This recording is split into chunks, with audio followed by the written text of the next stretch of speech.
ve triunfo de Petro como histórico y explica su tuit de ayer sobre el fin del maleficio. Por cierto, confirmó que ya habló con Gustavo Petro. Imagínense nada más en una cumbre, Petro López Obrador, Petro AMLO. No. ¿Para qué quiere que terminen con problemas del hígado los panistas, los prianredistas? Imagínense que Enrique Krause, Héctor Aguilar Camín van a querer traer a Vargas Llosa para que nos diga lo peligroso que es Petro para Colombia. Así, esa misma campañita que le hicieron a López Obrador por tanto tiempo de que era un peligro para México, así se la hicieron a Gustavo Petro. Pero el pueblo colombiano enseñó que como el mexicano ya abrió los ojos y que tonto es el que piensa que el pueblo es tonto. Esto es lo que dijo el presidente Andrés Manuel López Obrador sobre la victoria de Gustavo Petro, y no es poca cosa, también hay que señalarlo, la victoria de Francia Márquez, una mujer de, eh, de raíces humildes, lo voy a decir, de color de piel tostada, y ese color de piel seguramente a muchos les sacará ese racismo que llevan guardado en sus corazones. Ve y escuche lo que dijo el presidente en la mañanera. Y yo le quiero preguntar, Adriana Estela Flores de Imer Noticias, en primer lugar acerca de este triunfo electoral de Gustavo Petro allá en Colombia y ante las elecciones también que vienen en Brasil. Yo le quiero preguntar, presidente, con este escenario que se está viendo en América Latina, en primer lugar, ¿qué posibilidades ve usted de que sí se pueda formar este bloque regional que usted ha planteado desde el año pasado? También preguntarle cómo cambia esta situación o este escenario la relación de México con Estados Unidos, sobre todo considerando lo que pasó recientemente en la Cumbre de las Américas, y cómo queda también China dentro de toda esta ecuación que se está viendo aquí con esta reconfiguración de fuerzas aquí en el continente, presidente. Bueno, pues yo estoy contento porque nosotros iniciamos una nueva etapa en el resurgimiento de los movimientos democráticos con dimensión social en nuestra América, es decir, en América Latina y en el Caribe. Debemos de recordar que hace poco los gobiernos progresistas tenían la responsabilidad en varios países de América Latina y del Caribe. Hubo así como un esplendor de gobiernos progresistas en América Latina. Por distintas circunstancias se fue apagando ese movimiento, esa corriente, ese ambiente, se fueron perdiendo países y fue regresando el conservadurismo. Cuando llegamos nosotros eran pocos los países que tenían gobiernos progresistas. A partir de nuestra llegada se inicia una etapa nueva y empiezan a haber triunfos importantes. Y el de ayer fue histórico. Así lo expresé en un texto, a ver si lo pones que nos va a ayudar a entender lo que fue el triunfo de Gustavo Petro ayer en Colombia. ¿Piensa ir para allá? Ayer le hablé ¿Qué le expresó para Gustavo? felicitarlo. Ayer le hablé para felicitarlo y puse en mi Face y en el Twitter este texto.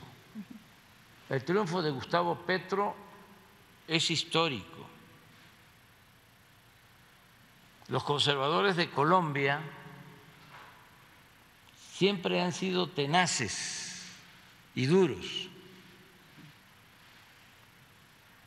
El escritor José María Vargas Vila relataba que los dictadores de su país, esto a finales del siglo XIX,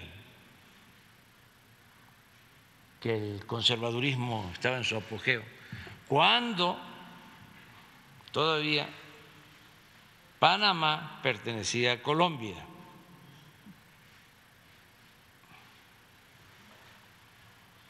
Decía Vargas Vila, un gran escritor, los dictadores de Colombia, hablaba de uno en especial,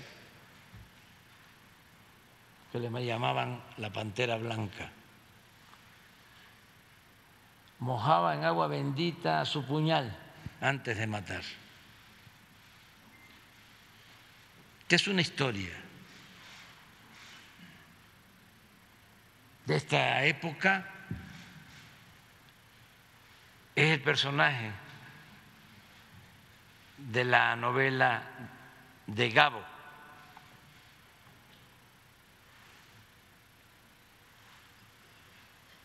Era real, Aureliano Buendía, era un militar liberal, Uribe y Uribe, y es el prototipo que utiliza Gabo para describir al personaje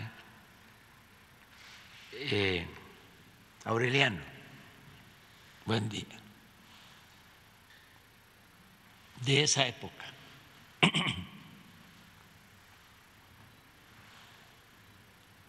Se independiza Panamá. Esto tiene que ver con el canal, con otros intereses. En 1948, ese mismo proceder, esa misma mentalidad conservadora, causó el asesinato del gran líder liberal, Jorge Eliezer Gaitán. Este abogado que era un gran líder, un gran orador. A ver si encontramos un fragmento de un discurso de Gaitán. Yo soy Colombia. Un gran dirigente liberal que enfrenta a los conservadores y saliendo de su despacho lo asesinan.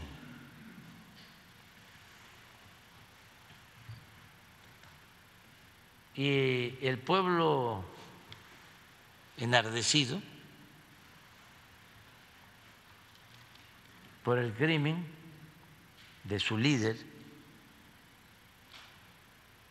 destruye todos los edificios públicos de Bogotá. Le llaman el Bogotazo. Y hubo miles de muertos. Fue una revolución popular espontánea y cruel,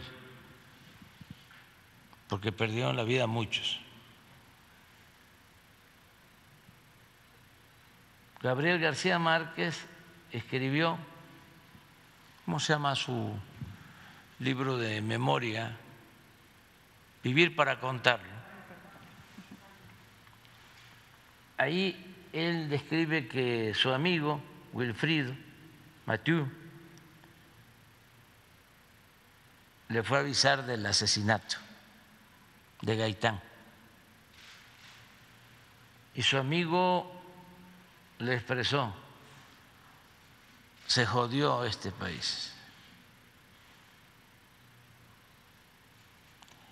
Y a partir de entonces se desata una represión y surgen movimientos guerrilleros y toda la historia última de violencia y también de malos gobiernos.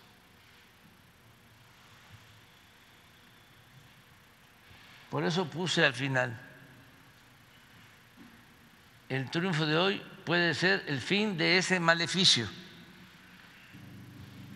Las palabras del presidente Andrés Manuel López Obrador, que creo que han tenido eco por la clase de historia que ha dictado también desde la mañanera, y creo que es importante también decirle que el grupo guerrillero, el Ejército de Liberación Nacional de Colombia, anunció ya su disposición de reanudar los diálogos de paz durante el gobierno de Gustavo Petro, que se instalará en el país el próximo 7 de agosto. Y cito: el ELN mantiene activo su sistema de lucha y resistencia política y militar, pero también su plena disposición para avanzar en un proceso de paz que dé continuidad a la mesa de conversaciones iniciada en Quito en febrero de 2017, dice un comunicado del grupo guerrillero. La agrupación emitió ese comunicado luego de conocerse el triunfo de Gustavo Petro en el balotaje de los comicios presidenciales celebrado ayer domingo en Colombia. Y bueno, después de la clase de historia del presidente, después de darle a conocer este comunicado del ELN, que asegura que mantiene activo su sistema de lucha, de resistencia política y militar, pero también su disposición para avanzar en el proceso de paz, escuchemos también la opinión del maestro Ricardo Sevilla.